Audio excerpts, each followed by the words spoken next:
Lại Hằng Tuần. Và để chúng mình tìm cho mình một tư thế ngồi. Mình ngồi cho dễ chịu, giữ lưng vừa thẳng, hai bàn tay có thể chồng trên nhau và để trong lòng chân, hoặc để trên hai đầu gối. Mắt của mình có thể nhắm mắt lại, miệng khép lại và mỉm cười nhẹ và buông thư toàn thân. Dear respected Thai, dear noble community, this morning we're practicing sitting meditation before we start our Sunday service.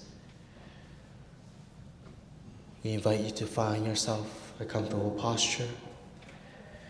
Make sure your back is upright, your shoulders relax.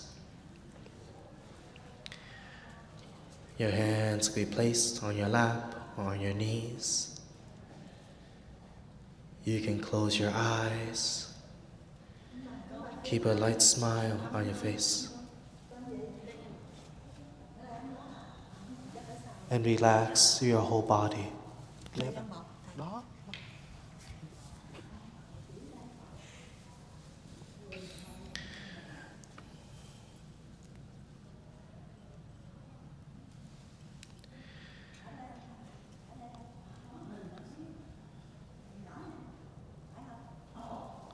Sau khi chúng ta chỉnh tư thế xong, bây giờ chúng ta chú tâm về hơi thở. Để ý những hơi thở ra vào.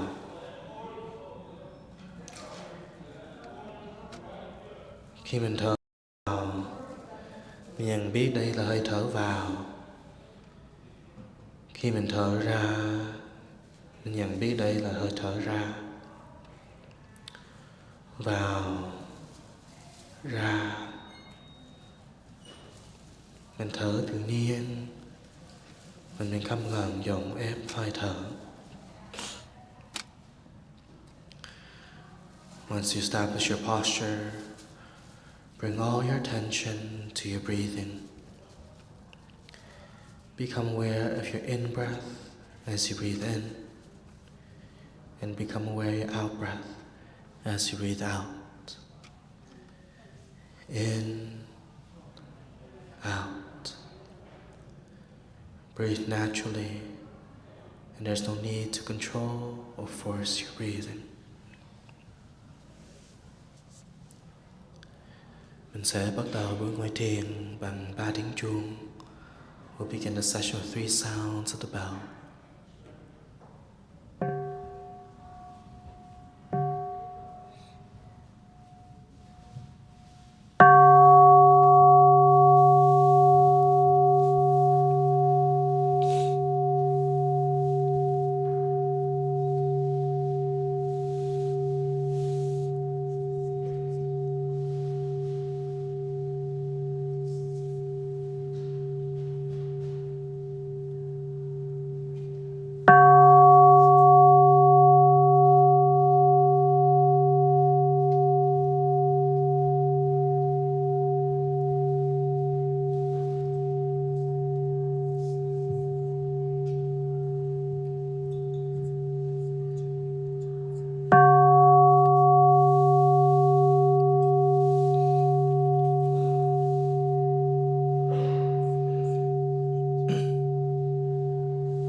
Thở vào. Tôi ý thức tôi đang thở vào. Thở ra. Tôi ý thức tôi đang thở ra. Vào. Ra. Breathing in. I'm aware that I'm breathing in. Breathing out. I'm aware that I'm breathing out. In, out.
Thở vào, tôi thấy tôi là hoa.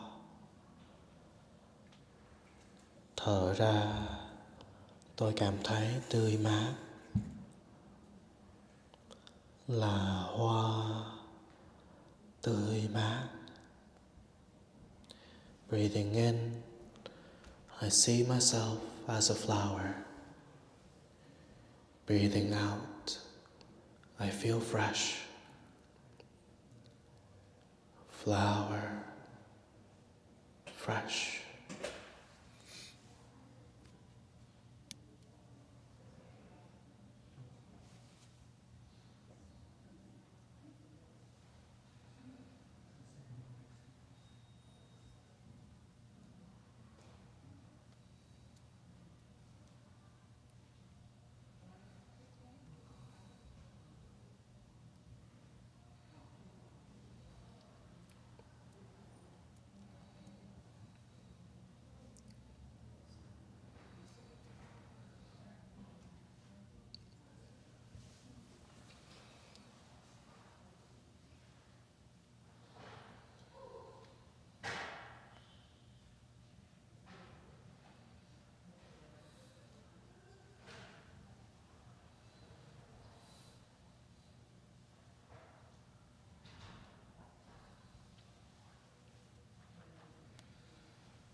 Thở vào, tôi trở nên không gian mênh mông. Thở ra, tôi cảm thấy tự do thanh thang.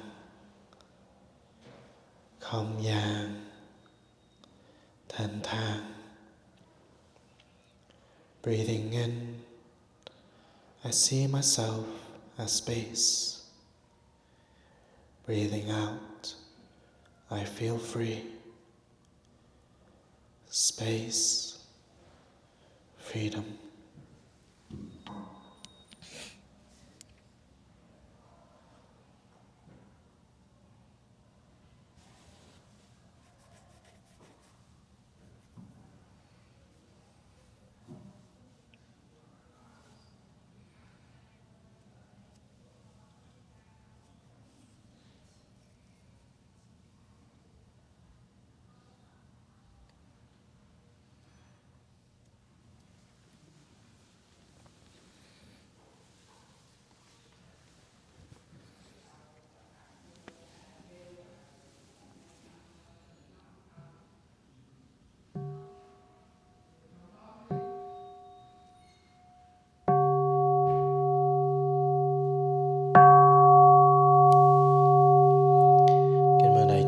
Xả chân, xoa bắp. Please take some time to release and massage your legs. Và xin nhắc để đại chúng vì nào có cell phone xin nhớ tắt cell phone hoặc chuyển qua chế độ rung để mình giữ buổi lễ thanh tịnh và trang nghiêm. A reminder for those who have a cell phone, please make sure you have turned off your cell phone or switched it to vibrate mode so we keep the atmosphere of the ceremony serene. Thank you.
ra và mở kinh trang số 0, bài trầm hương đốt. Please pass out the sutras and turn to page 0, the fragrance of the incense.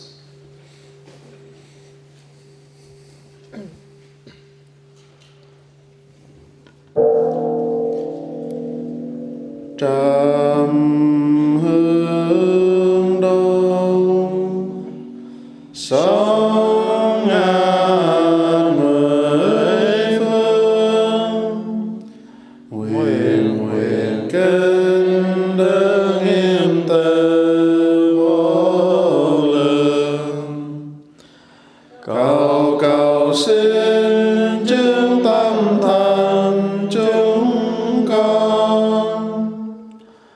Vầng khói kết mây lần cúng dường, đạo nhiệm màu đã lan truyền nơi cùng nơi, nhờ chân lý chúng sanh đều thoát luân hồi, đồng quy kinh quỳ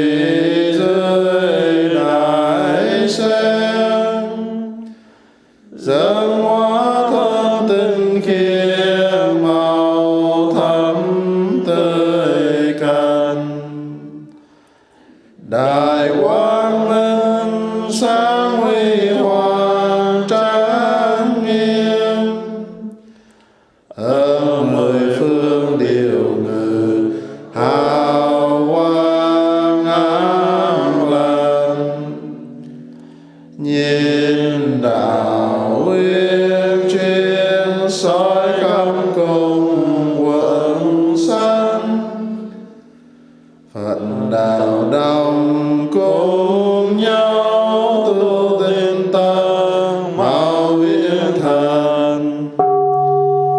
Nam mô Bổn Sư Thích Ca Mâu Ni Phật. Nam mô Bổn Sư Thích Ca Mâu Ni Phật.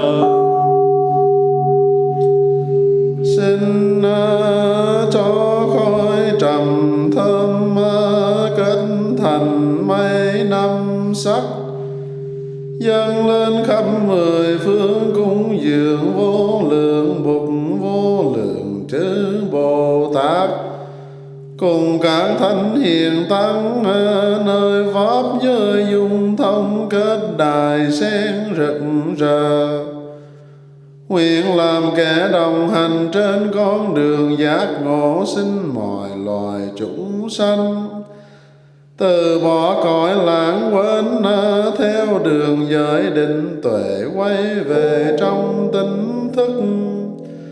Chúng con kính dâng hương lên Bụt và chư vị Bồ Tát.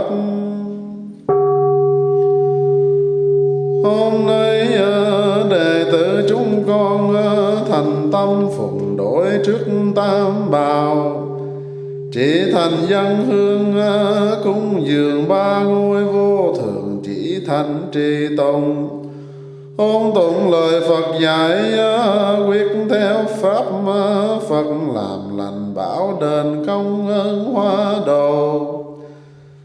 Nguyện đem công đức lành này kỳ nguyện cho thế giới hòa bình, chúng sanh an lạc, nơi nơi chốn chốn bình an, mưa thuận gió hòa mùa thịnh vượng. Lại trong pháp duyên này chúng con xin hồi hướng kỳ siêu hóa khổ hương linh, Trương thị thu hương pháp danh diệu tâm văn thị núi trần đạt minh Lily Rosemary Patricia Petit Yun Chi Dân Ngọc Minh Tô Tiên Quỳnh Giang Lễ Anh pháp danh Từ Hân Hiền Lễ Anh Tôn pháp danh Thiện Tố Nguyễn Thị Ngân pháp danh Diệu Ngã Nguyễn Thị Nhung Đỗ Thị Luyện Bạch Hoài Phương Huyện Thị Mùi pháp danh Quảng Hương Lý Minh Từ Số Mùi Vương Kim Sơn Vương Thu Lan Đáng lễ trên ni phạm huỳnh đảng khoa pháp danh tuệ quang bình mã thúy ngân nguyện bá huy pháp danh minh quy. Lễ văn bộc nguyện văn hành pháp danh tuệ an đức lê hoài phương pháp danh thánh hiện bồn. Nguyện chư hương linh nương nhà tam bảo lực được về đây nghe kinh thính pháp. Phát tâm quy hướng tam bảo cầu vãng sanh tịnh độ. Thờ nguyện kỳ an chư Phật tử nguyện thị điệp pháp danh thanh hội đoàn thị thúy phượng pháp danh diệu mì.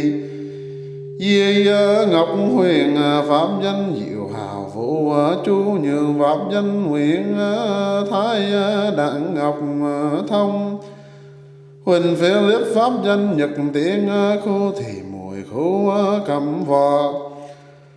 Nguyện chư Phật tử trưởng thừa tam bảo lực giá trị thân tâm an lạc bệnh tật tiêu trừ gia đạo bình an các tường như nguyện. Nguyện hiện tiền chúng con cùng thân bằng nguyện thuộc thân tâm an lạc tai trướng tiêu trừ sở nguyện tùy tâm viên màng. Ngưỡng mong oai đức từ bi quán lâm đạo tràng chứng minh gia hộ. Nam mô chứng minh sư Bồ Tát. Nam mô hương cúng dường Bồ Tát. Nam mô đạo tràng hội thượng Phật Bồ Tát.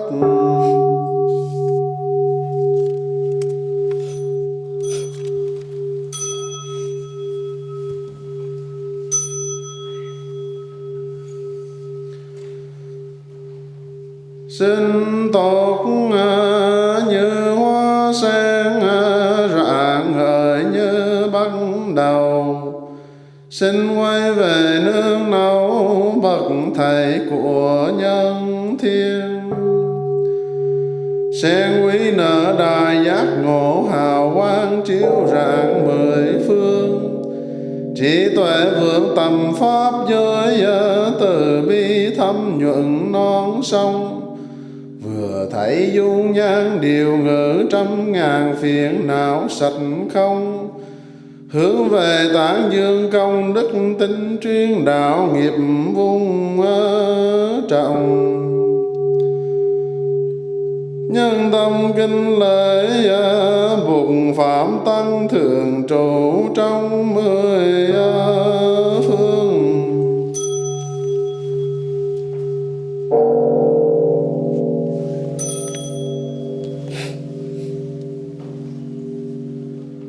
Nhân tâm kinh lễ đức bổn sư Bụt Thích Ca Mâu Ni.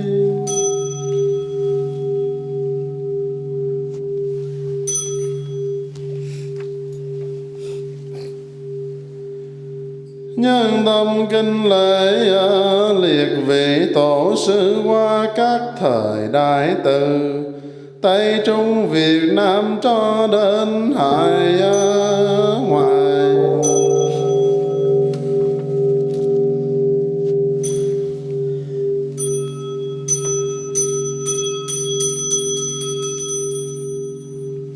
Mời đại chúng an tọa.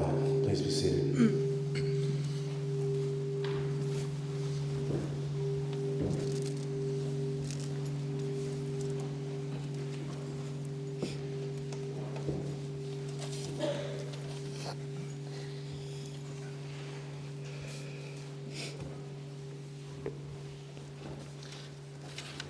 Mời đại chúng mở kinh trang số 4. Please turn the chanting book to page 4.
nhã ba la mật tương diệu pháp chi độ.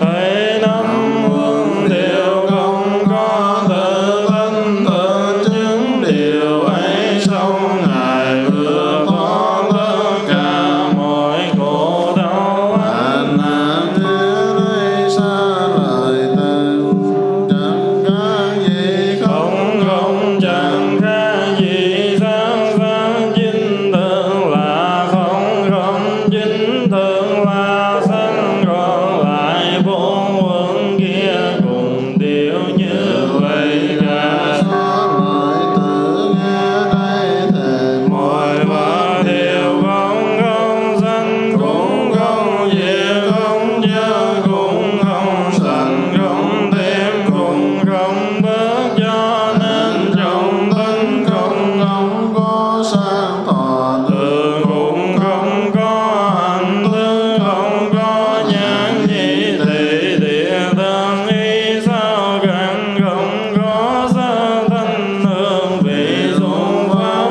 sáu trần. không có 18 giới từ nhạc đến ý thân không hề có. Vô minh không có hết, vô minh cho đến không lão tử, còn không hết lão tử, không khổ tâm diễn đạo, không trí cũng không đạo. Có sáu đấng ghi một vị Bồ Tát nương diệu pháp chi độ, ban nhã ba la mật thị tâm không chướng ngại, vì tâm không chướng ngại. Xài xa lìa mọi mộng tưởng, xa lìa mọi niết đạo đạt niết Bà bàn. địa đối như một trong ba đời y diệu pháp chi độ, ban nhã ba la mật nên thân vô thường, chả vậy nên phải biết rằng ba la mật là linh chú đại thần, là linh chú đại minh, là linh chú vô thượng, là linh chú tuyệt định. Lễ bao không có năng lượng tiêu trừ tất cả mọi khổ nạn, cho nên tôi muốn thuyết câu thần chú. Đi đồ bát nhã ba la mật. Bồ Tát liền đâu thần du rằng ra thế ba ra sang ra thế bồ đề xoa ra thế ba ra sam ra thế bồ đề xoa ra thế ba ra thế sam ra thế bồ đề xoa.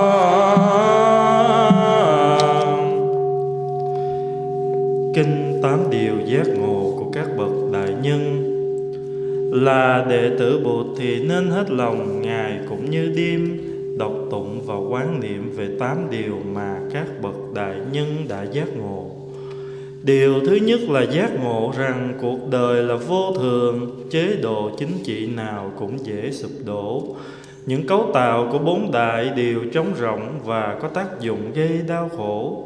Con người do tập hợp của 5 ấm mà có, lại không có thực ngã, sinh diệt thay đổi không ngừng, hư hủy và không có chủ quyền. Trong khi đó, tâm ta là một nguồn suối phát sinh điều ác, và thân ta là một nơi tích tụ của tội lỗi. Quán chiếu như trên thì dần dần thoát được cõi sanh tử.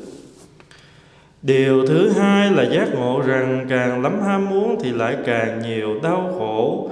Gần bao nhiêu cực nhọc trong cõi sinh tử đều do ham muốn mà có.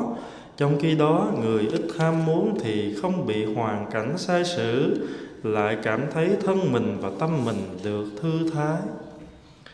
Điều thứ ba là giác ngộ rằng vì tâm ta rong ruổi chạy theo danh lợi, không biết bao giờ chán, cho nên tội lỗi ta cũng theo đó mà càng ngày càng lớn. Các bậc Bồ Tát thì khác hẳn, họ luôn luôn nhớ nghĩ đến phép tri túc, an vui sống đời đạm bạc để hành đạo và xem sự nghiệp duy nhất của mình là sự thực hiện trí tuệ giác ngộ. Điều thứ tư là giác ngộ rằng thói quen lười biếng đưa tới chỗ đọa lạc.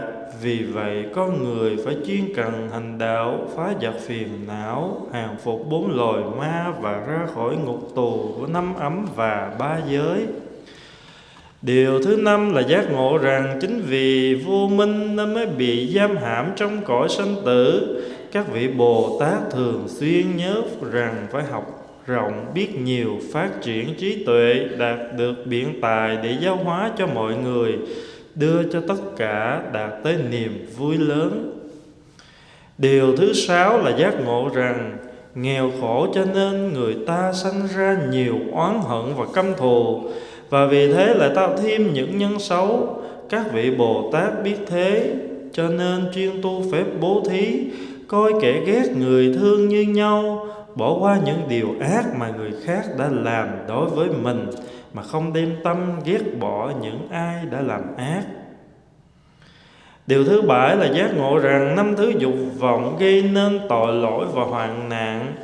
Người xuất gia tuy sống trong thế tục nhưng không nhiễm theo cái vui phàm tục, thường quán niệm rằng tài sản của mình chỉ là 3 chiếc áo ca sa và 1 chiếc bình bát, tất cả đều là pháp khí. Rằng chí nguyện xuất gia của mình là sống thanh bạch để hành đạo, giữ phạm hạnh cho thanh cao và đem lòng từ bi để tiếp xử với tất cả mọi người. Điều thứ 8 là giác ngộ rằng vì lửa sanh tử cháy bừng cho nên mọi loài đang chịu biết bao niềm thống khổ. Biết vậy cho nên ta phải phát tâm đại thừa, nguyện cứu tế cho tất cả mọi người, nguyện thay thế cho mọi người mà chịu khổ đau vô lượng, khiến cho tất cả chúng sanh đều đạt tới niềm vui cứu cánh.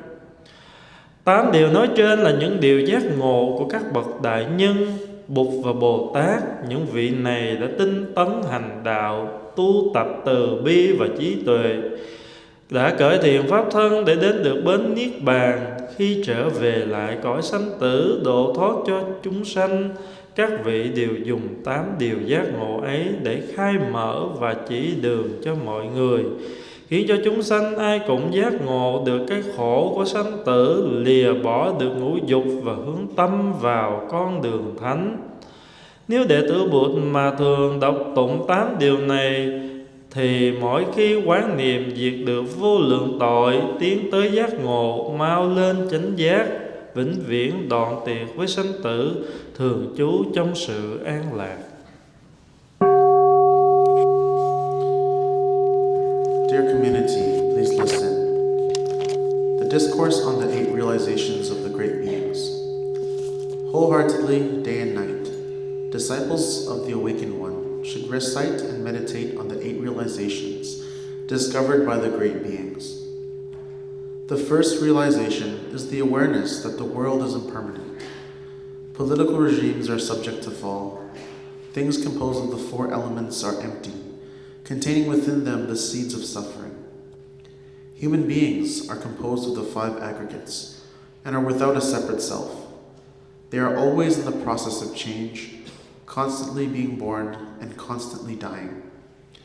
They are empty of self and without a separate existence. The mind is the source of all confusion, and the body the forest of all unwholesome actions. Meditating on this, you can be released from the round of birth and death. The second realization is the awareness that more desire brings more suffering. All hardship in daily life arise from greed and desire. Those with little desire and ambition are able to relax their body and mind free from entanglement. The third realization is the awareness that the human mind is always searching outside itself and never feels fulfilled. This brings about unwholesome activity. Bodhisattvas, on the other hand, know the value of having few desires. They live simply and peacefully so that they can devote themselves to practicing the way. They regard the realization of perfect understanding to be their only career. The fourth realization is the awareness that indolence is an obstacle to practice.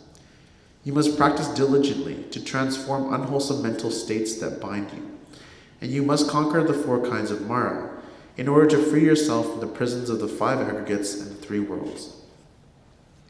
The 5th realization is the awareness that ignorance is the cause of the endless round of birth and death. Bodhisattvas always listen to and learn from others, so their understanding and skillful means can develop, and so they can teach living beings and bring them great joy. The 6th realization is the awareness that poverty creates hatred and anger, which creates a vicious cycle of negative thoughts and actions. When practicing generosity, bodhisattvas consider everyone, friends and enemies alike, to be equal. They do not condemn anyone's past wrongdoings or hate even those presently causing harm. The 7th realization is the awareness that the 5 categories of sensual desire, money, sex, fame, overeating, and oversleeping, lead to problems.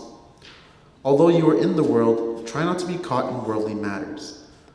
A monk, for example, has in his possession 3 robes and 1 bowl. He lives simply in order to practice the way. His precepts keep him free of attachment to worldly things, and he treats everyone equally and with compassion. The 8th realization is the awareness that the fire of birth and death is raging, causing endless suffering everywhere. Take the great vow to help all beings, to suffer with all beings, and to guide all beings to the realm of great joy. These 8 realizations are the discoveries of great beings, Buddhas and Bodhisattvas, who have practiced diligently the way of understanding and love. They have sailed the Dharmakaya boat to the shore of Nirvana and have then returned to the ordinary world free of the 5 sensual desires, their minds and hearts directed toward the noble way. Using these 8 realizations, they help all beings recognize the suffering in the world. If disciples of the Buddha recite and meditate on these 8 realizations, they will put an end to countless misunderstandings and difficulties and progress toward enlightenment, leaving behind the world of birth and death, dwelling forever in peace.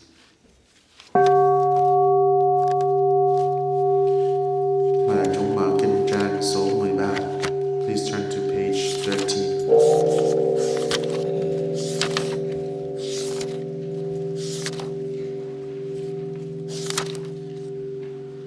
Hướng về kính lại đừng như lái hải đăng chiếu soi biển trần khổ xin đứng từ bi xót thương nhiêm thọ chúng con hôm nay khẩn thiết nguyện quay về đệ tử chúng con bốn ơn mang nặng chưa dịp bao đền nhìn ra ba cõi bốn bên thấy muôn loài còn chìm trong khổ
sẽ đem về an lạc mỗi nụ cười.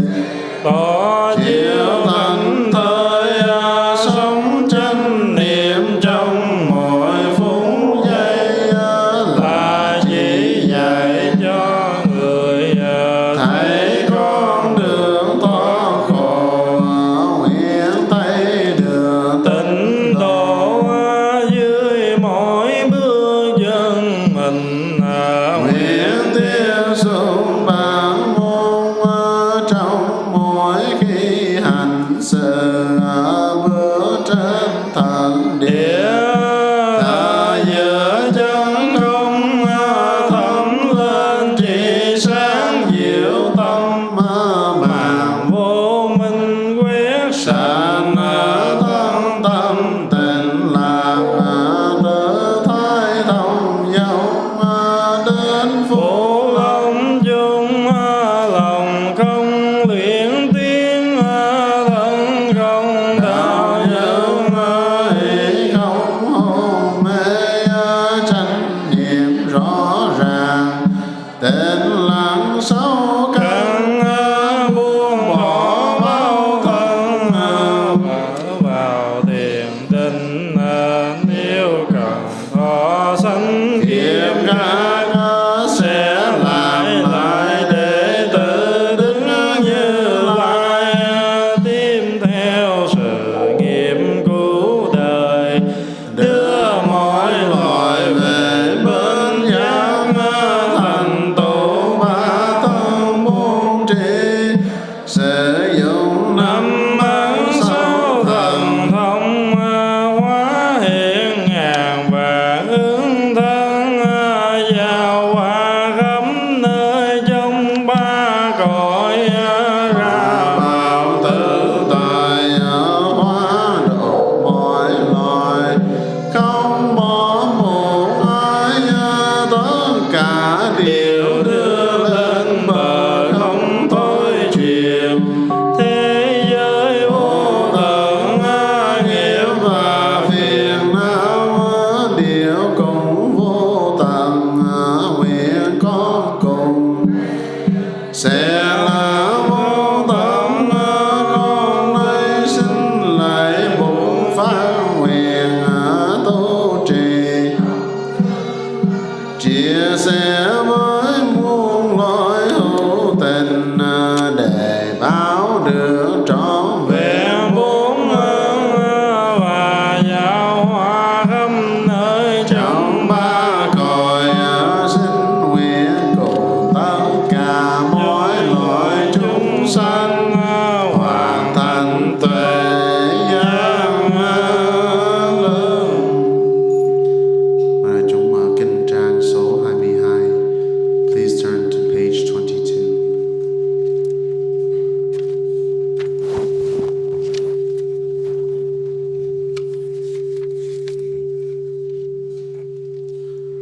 Nguyện ngày an lành, đêm an lành, ngày đêm sáu thời đều an lành, an lành. trong mọi Dạy mỗi phút cầu ơn tam bảo luôn che chở. Nam mô Đức Bồ Tát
In gratitude to our parents who give us life, our nation that keeps us safe, we bow deeply to the three jewels in the 10 directions. Đệ tử chúng con nhân cha mẹ sanh thành quốc dân bảo hộ, cúi đầu kính lễ tam bảo thượng trụ trong 10 phương.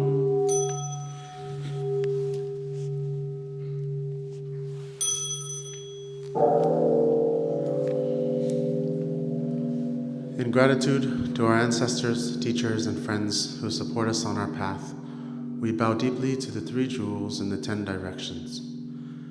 Đệ tử chúng con nhân sư trưởng giáo huấn liệt vì tịnh thí đàn na, cúi đầu kính lễ tam bảo thượng trụ trong 10 phương.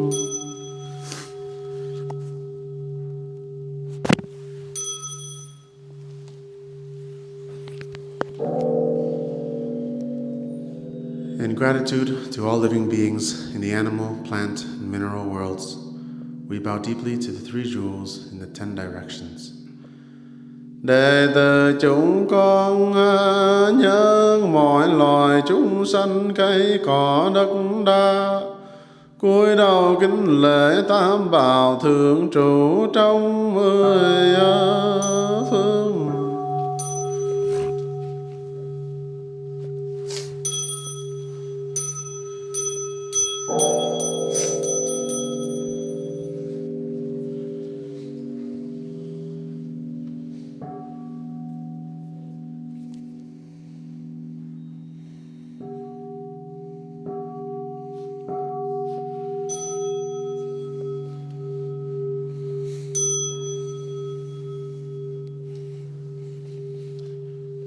Mời đại chúng an tọa.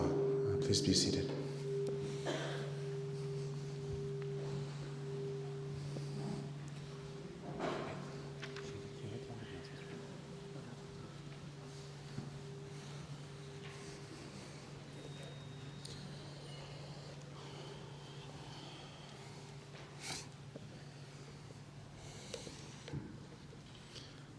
Kính thưa đại chúng, sáng nay thì chúng ta sẽ không có pháp thoại bằng tiếng Việt, chỉ có pháp thoại bằng tiếng Anh. Mời đại chúng mình chắp tay để niệm Phật trước khi buổi chia sẻ sáng hôm nay. Please join your palms. We'll recite the name of the Buddha before we begin our sharing this morning. Nam mô Bổn Sư Thích Ca Mâu Ni Phật. Nam mô Bổn Sư Thích Ca Mâu Ni Phật. Nam mô Bổn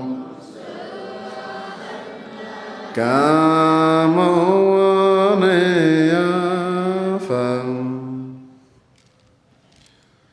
So, good morning, dear friends, and welcome to our regular Sunday service. I hope everyone is doing well today and staying warm. As we all know, it's been quite cold this past week, and I can tell just by looking at everyone here. It's not many. That means that some people will stay home because it's very cold. But every time that it's cold, I think it's a good time for us to reflect about how do we deal with the cold, and not just physically dealing with the cold, but what does the cold mean to you, right? And how do we deal with things that we do not particularly like? Most people don't like the cold. I'm not most people, but I know most people don't like the cold. It's uncomfortable. You don't really want to get out of bed, and it's not a good feeling, especially when it's very cold. Like this past week, many of the temple's cars didn't start, so like yesterday I had to individually go to each car and try to jump some of the vehicles. And it was very cold to do that. But whenever it's cold, whenever the seasons or the weather or something changes very quickly, I often like to remind people about one of the big teachings in Buddhism, which we talk about all the time, but it's a very important teaching, impermanence. We talk about it all the time, and we remind people all the time, but it's not an easy concept to grasp because we are so used to things. We like to be comfortable. We like when things go our way. For example, the first couple of weeks since November, it's been pretty warm, right? It's been pretty warm up until like last week. It was pretty warm, like -5, -10 maybe. But it's been pretty warm where, even for myself, I didn't have to wear a jacket. I just put on a hoodie and walk outside. And it's pretty warm enough. But then suddenly, this cold wave came over us. And everyone's like, oh, why do we have to deal with this? Like, it's so cold, it's so uncomfortable. But for many people that lived here for a long time, we know that this is pretty common, right? Maybe not this cold, but it's pretty common for us to have winter where it's -20, -30, and with wind chill -40. And so when we understand the reality of things, then it's not so bad, because you understand that that's the way it is, right? You can't change it. You can't change the weather. We can talk about the weather all the time, right? Like I tell you, it's cold today. I was in Vancouver and BC last week, and it was raining. It was raining a lot there all the time. I hate the rain. Like you're damp all the time. I don't know. But we can talk about it all the time. We can talk about how bad the weather is. It's so hot. My mom is in Vietnam right now, and it's, plus 40 or something like that. But she said that it's so hot that she has to stay inside all the time, because when you go outside, immediately you start to sweat, and it's too hot where it's unbearably hot. So there's two extremes. And we can always talk about how hot or how cold the weather is. But what you can't do is you can't change it. It is impossible for you to change the weather, right? In the same way, it's also impossible for us to change what happens to us, right? Things are going to happen to you in life, whether you like it or not. Good things, bad things, daily life things. So whether we like it or not, things will happen to us. The difference here is how do we prepare ourselves for that? And when you understand impermanence in a Buddhist view, it just makes your life a little bit more easy to manage and more practical. It's a very practical way of looking at life when you understand impermanence. And because of that, the Buddha's teachings it helps us to understand how we can live with this impermanence.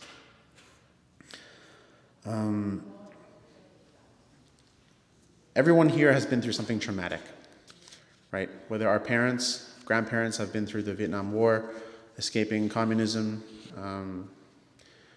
For a lot of us, we had to deal with the COVID-19 pandemic, or just daily life and daily struggle that we have to deal with.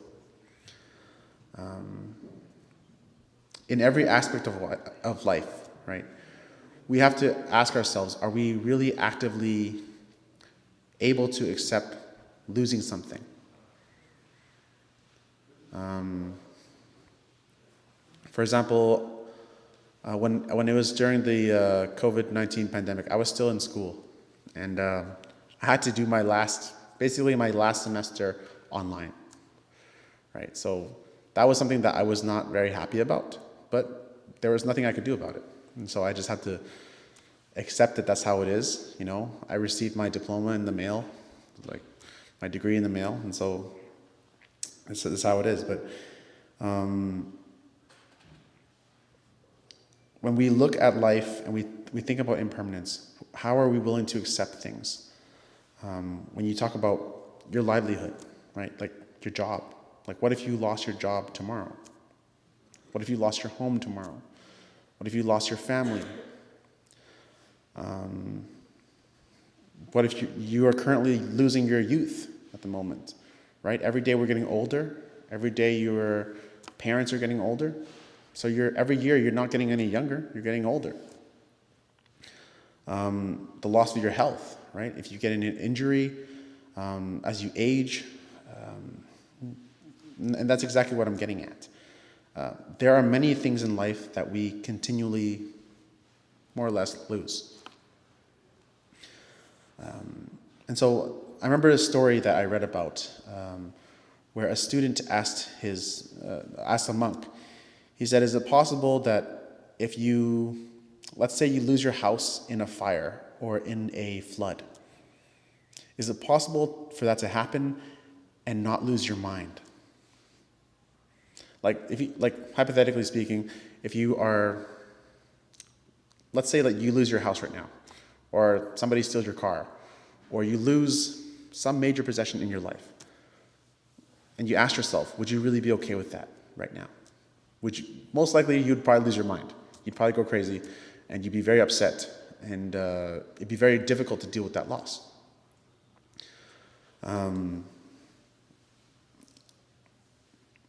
The Buddha's teachings, though, they're a simple way to help us change our perception of that.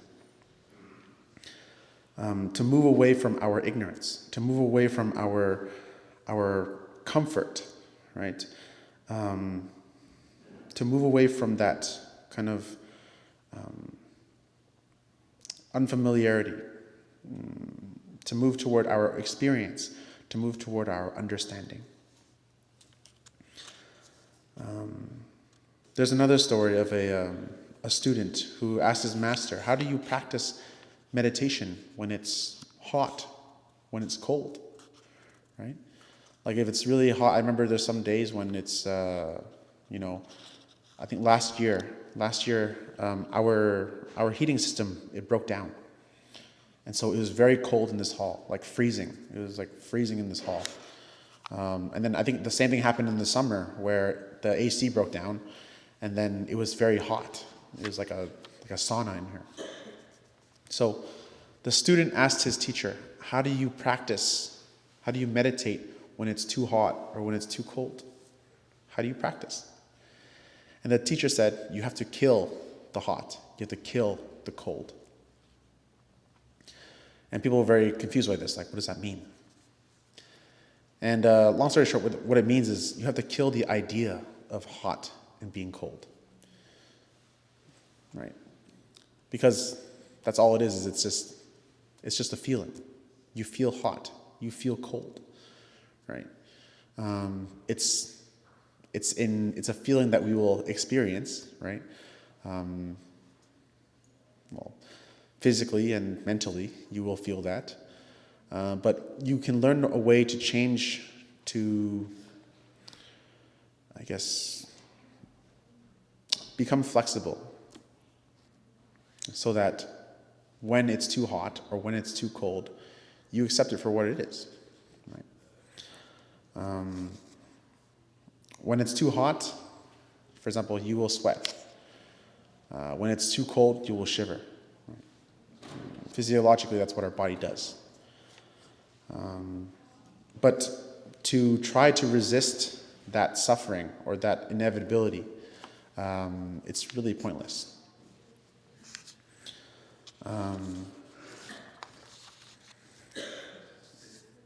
When we look at things that we're trying to do, right, for example, of course there's things that we prioritize, right? Sometimes people prioritize things like eating, they prioritize sleep. There's things that people have to do in order to get other things done.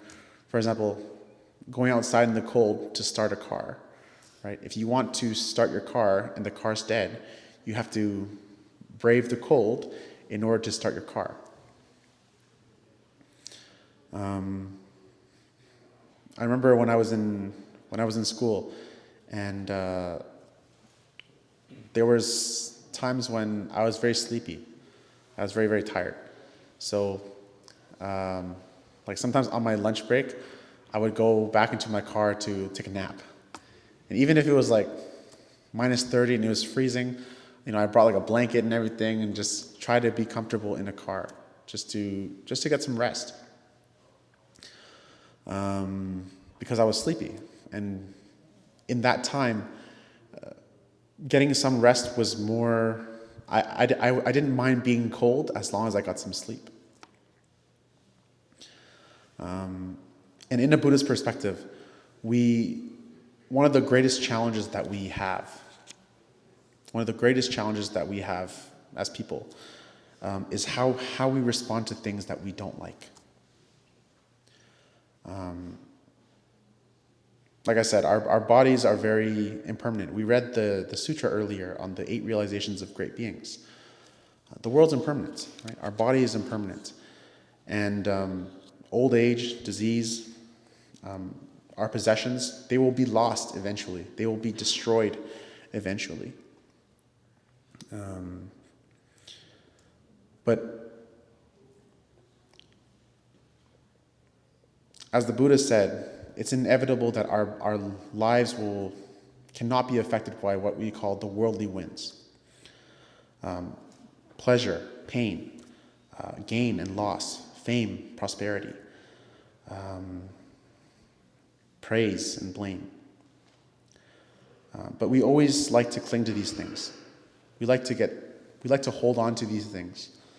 We like to hold on to our possessions. And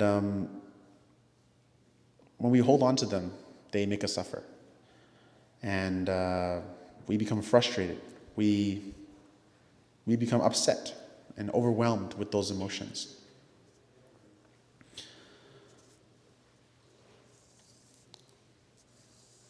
But remember that our world is always changing. Every single day. Next week, it's not going to be so cold anymore. It's going to be much warmer, right? Like -20, still cold, but not unbearable.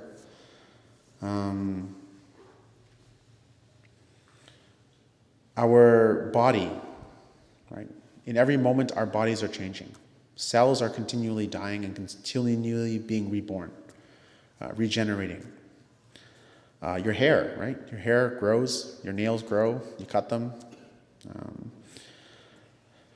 Our physical appearance changes, right? Whether your hair turns gray, whether you start losing your hair, whether you start getting wrinkles. But when we think about this word impermanence, and we think about how it's the only thing that will not change. Everything will change except for impermanence. And so the one thing that we can do is embrace that change, embrace that impermanence, right? Don't try to resist against it, because the only one who will suffer because of that is you.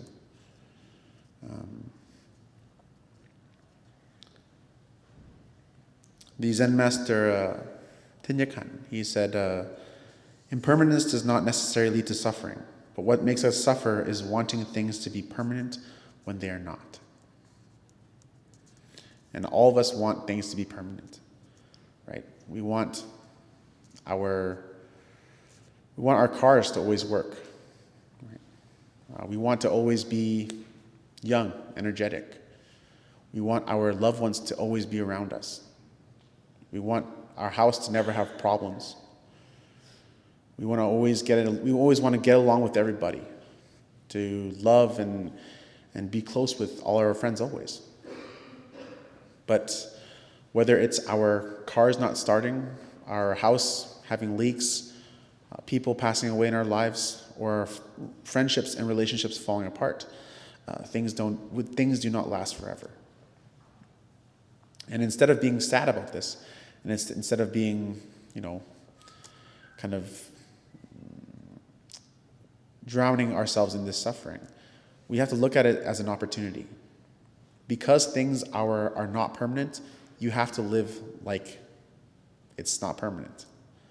You cannot just live like every day, like you're going to wake up tomorrow and everything's going to be okay. But you have to live, and as cliche as that sounds, live each moment like it's your last. Live each moment in a way that's meaningful, right? With kindness. Why be angry at something when you don't have to be? Why do you always drag out anger and hold grudges and hold on to your sadness so tightly? It's because it's comfortable. Sometimes people like being sad. People like being angry because it's familiar, right? You're upset, so you like to sit by yourself and listen to sad songs or do something that continues that feeling. But we don't have to live that way, right? As soon as you understand that suffering, and as soon as you understand how you feel, that's the first step to overcoming that suffering.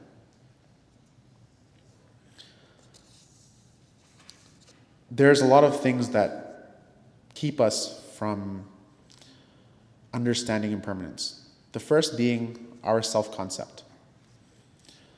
Everyone here, I think at some point or another, somebody has asked you to tell them about yourself. Tell me about yourself. What is something interesting about you?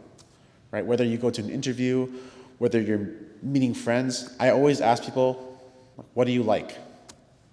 What kind of music do you like? What are your hobbies? Right? To get to know somebody, you ask them these questions. And the thing is that we often tie into our self-concept very closely. Very closely we tie into our self-concept of who we are as a person, who we will always be. We always say, this is who I am. This is who I always will be. I will never change.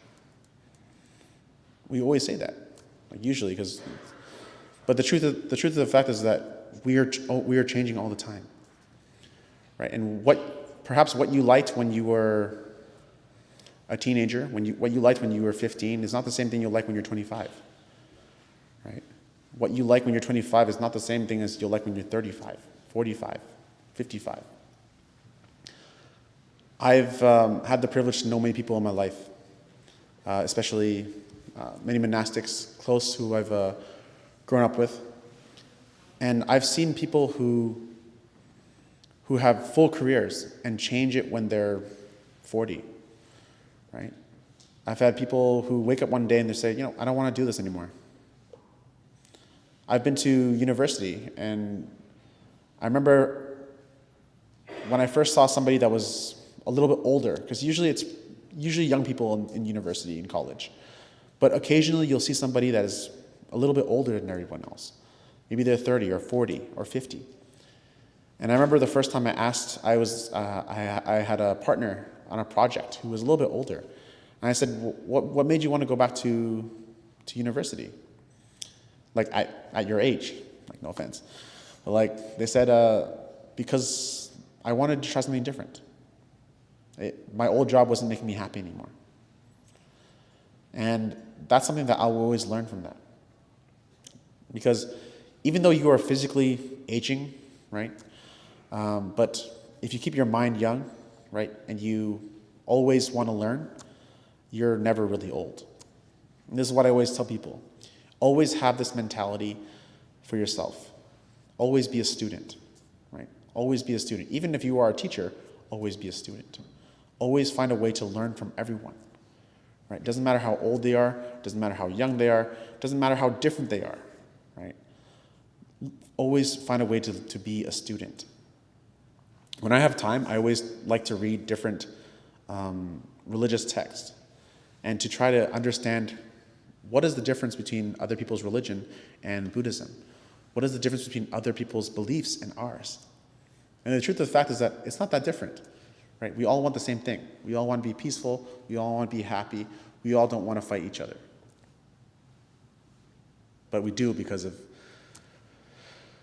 we're still human. And well, that's another topic, but our self-concept. We're very much tied into our identity. And as soon as you understand how, I guess, that identity can change, the less you will suffer when it inevitably changes. For myself, like I used to be a very like a night owl. I would stay up very, very late, and but as I got older, I find myself transitioning more into a morning person. I find it harder now to stay awake at night, and easier to wake up in the morning. The second being our emotions. Our emotions are always in a constant state of flux, right? So everyone likes to hold on to joy and contentment, right? Like I said, nobody likes to be angry. No one likes to be sad. We all like to be happy, and we will try to hold on to that as long as possible, right? But the problem is that most of us don't know how to hold on to that organically. So we do things like, that give us a very temporary happiness, a very temporary joy. Like maybe we go hang out with our friends, or we go drinking, or we buy things, right? We like to consume things because it makes you feel happy for a few moments when you buy something, when you get something new.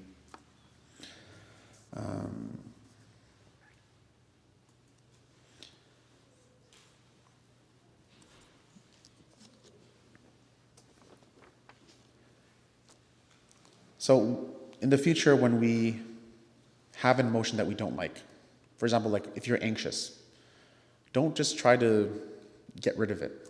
The more that you try to get rid of something, usually the more it sticks around. So just try to be with your anxiety.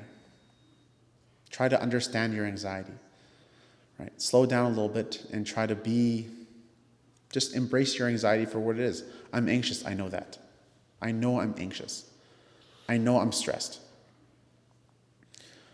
When I used to study for exams, I would always study last minute, and I was always so stressed out every time. And I would always tell myself, like, oh, I'm so stressed out. I don't know why I would keep doing this to myself.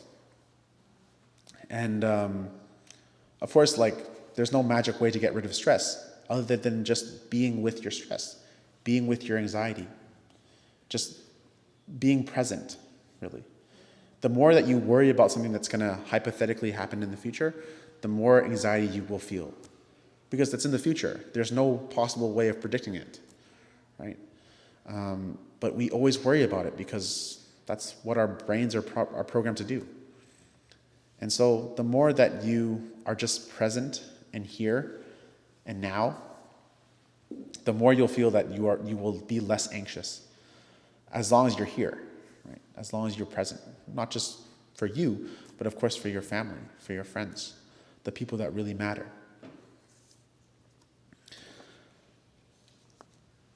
When you have physiological symptoms, like for example, when you're stressed or when you're anxious and you feel like a tightness in your chest, or you feel like your heart rate's very high, again, just be one with it. Our body is very much connected with our mind. Very much so that, and you'll notice this is that when you are feeling sick, usually you don't want to do anything, right? When you're feeling sick, when you're feeling, if you have like a cold or you have a flu, if you have some kind of injury, you probably don't want to do anything. You probably just want to rest and lay down. And the same thing is like if you are stressed or if you're upset or if you're sad or if you're depressed, you don't want to do anything either, right? So both your body and mind are connected with each other. And we need to be able to remember that so that we can help both sides work together to get us out of those negative emotions. And finally, the last one is our behavior, our patterns of behavior. We all have behaviors or like defense mechanisms that we have learned to deal with our trauma, to deal with our problems. For example, sometimes people, they like to withdraw from others. If they are uncomfortable, if they are upset, they will leave the situation.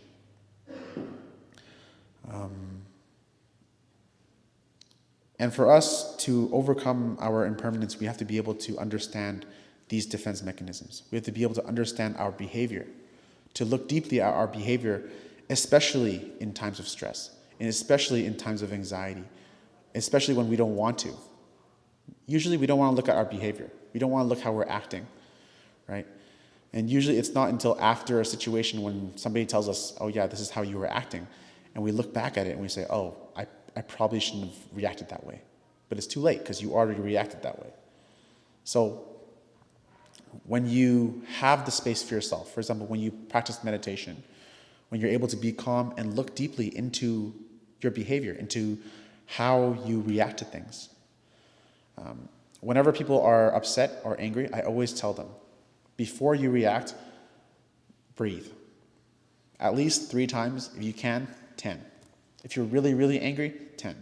But before you react to anything, if somebody says something to you, if somebody hits you or anything, give it some time to give yourself some time to understand that a little bit, right? Because oftentimes we react, and we're built this way, to react very quickly, right? Because it's meant to keep us alive. But oftentimes in that reaction, it's filled with our emotion. It's filled with our identity. It's filled with our ego and our pride. And because of that, sometimes we will do and we will say things that we don't mean, right? We will say and we do things that hurt other people.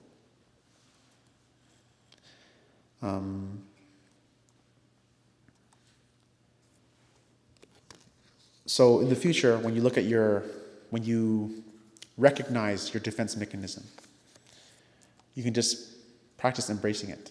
Thank you for being there for me, right? Thank you for being such a big part of my life.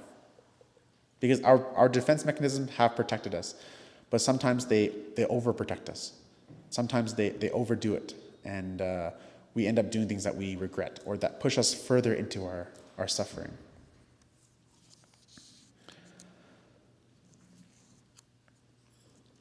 And remember, of course, that we are always changing, and that's okay. Just as the seasons are changing, we're always changing.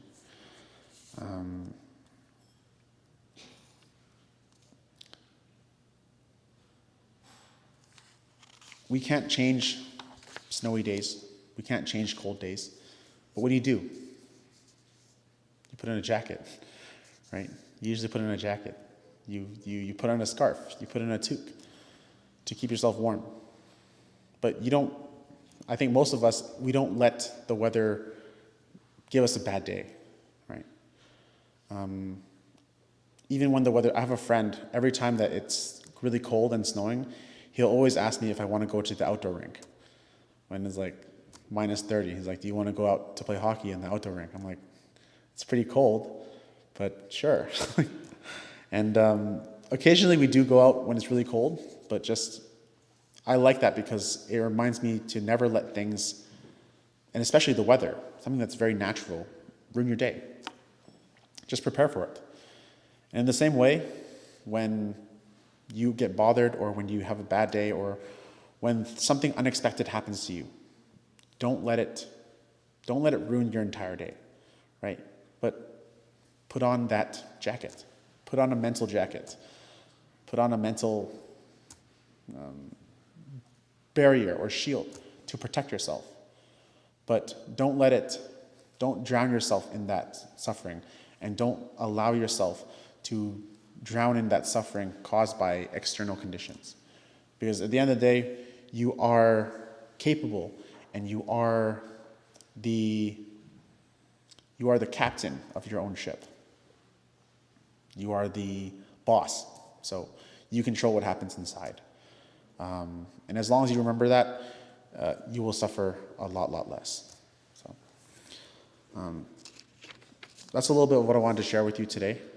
Thank you for listening and for being here.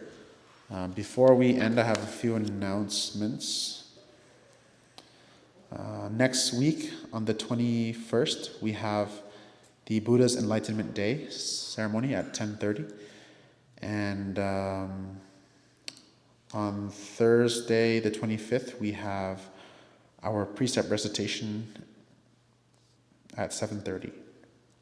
Dạ, xin cảm ơn đại chúng đã tham dự buổi chia sẻ sáng hôm nay. Con cũng xin thông báo là tuần sau, ngày Chủ nhật ngày 21, là chúng ta sẽ có lễ kỷ niệm Phật thành đạo lúc 10 giờ rưỡi sáng. Và thứ năm ngày 25, chúng ta sẽ có lễ sám hối và tụng giới vào lúc 7 giờ rưỡi tối. Mời đại chúng cùng tham dự.